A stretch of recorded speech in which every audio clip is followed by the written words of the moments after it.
Hello Facebook page owners.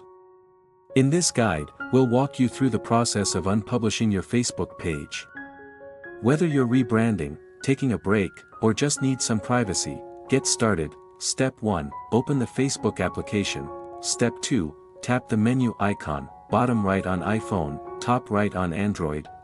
Step 3, go to Pages and select the page you want to unpublish. Step 4, open the site settings. Select Settings, with the gear icon in the upper right corner. Step 5, scroll down to find the Your Information section, select Access and Control.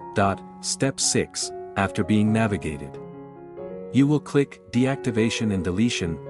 Step 7, a little note, if you need to completely delete this page, you need to select Delete Page to delete all information, events, and activities you have performed on this page.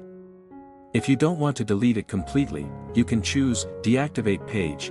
This function will help you temporarily lock your account and you will be scheduled to continue using it before deciding to completely delete it.